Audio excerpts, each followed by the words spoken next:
Salut à tous, Sonic22440, donc aujourd'hui on se retrouve pour quelques explications sur cet petit appareil qui est un accessoire pour l'hippo.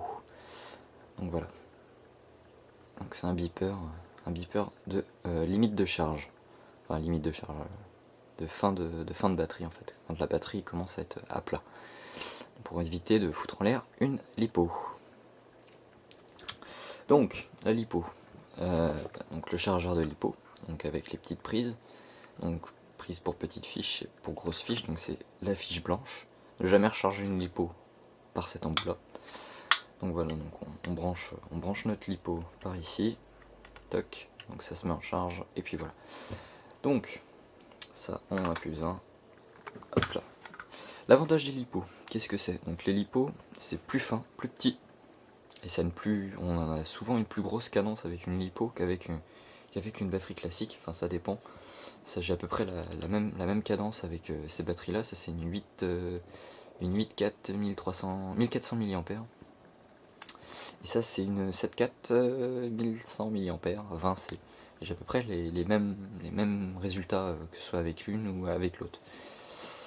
En revanche, donc la lipo est un peu plus petite, donc ça permet de mettre ça dans pas mal de répliques. Donc voilà. Alors ce qui est intéressant ici, c'est pour la lipo, donc petit explicatif, la lipo faut jamais qu'elle soit déchargée, parce que sinon vous mettez en l'air la batterie en fait, elle va plus très bien marcher. Donc pour savoir quand est-ce qu'il faut arrêter de jouer avec une lipo, on a cet appareil, donc c'est un bip, enfin c'est un beeper, je sais pas vraiment comment ça s'appelle, je dirais que c'est un beeper de limite de charge, enfin de limite de fin de batterie. Donc ça marche donc en haul, donc vous allez voir, donc je vais le mettre. Hop. Donc pour le mettre c'est simple, on utilise les trois petites fiches du bout là, donc les plus à gauche, qu'on vient fixer donc dans le ici, donc la fiche brillante comme ça. Donc, putain, une main c'est pas facile du tout.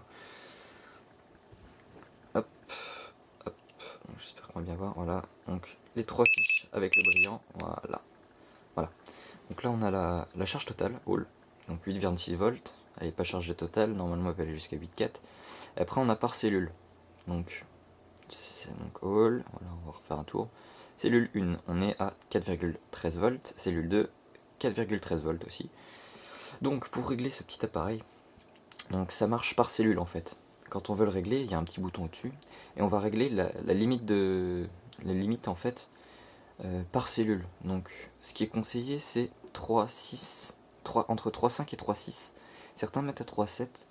Mais bon, 3,5, 3,6 ça permet de tirer un petit peu plus longtemps sans vraiment risquer d'abîmer la batterie. Donc pour ce faire, donc on appuie sur le petit bouton du dessus. Donc là on peut changer la limite de charge. Donc on peut aller donc jusqu'à 3,8 à off, donc arrêter, jusqu'à de 2,7 à 3,8 en fait. Donc moi je conseille de le mettre à 3,6, perso je le mets à 3,6.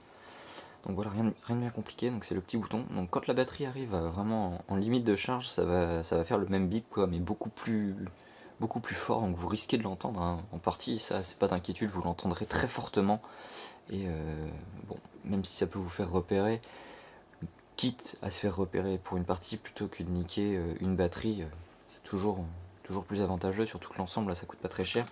Avec ça, donc, ce qui m'a coûté le plus cher ça doit être ça, j'en ai eu pour 12 euros, ça 9 euros, 9-10 euros, ouais 9 euros à peu près. Ça vient de chez Airsoft Entrepôt le total là, et ça 3-4 euros. Donc pour une lipo, pour une petite lipo comme ça, donc ça va très bien donc dans tout ce qui est réplique classique donc d'armes d'assaut, de réplique d'armes d'assaut. Voilà. Moi j'utilise ça pour un Sterog APS.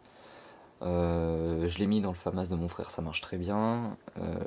Je l'ai mis dans un autre AUG, donc un AUG Jingong, ça marche très bien aussi. Elle a vu un G36 aussi, ça marche très bien. Après voilà, tout le monde utilise ce genre de batterie. Vous avez différents voltages, donc différents types.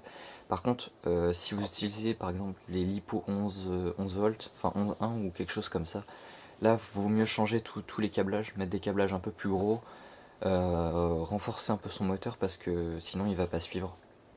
et vous risquez d'abîmer fortement votre réplique. C'est un peu le désavantage des lipos. Donc voilà à peu près pour le bip. Allez, salut à tous!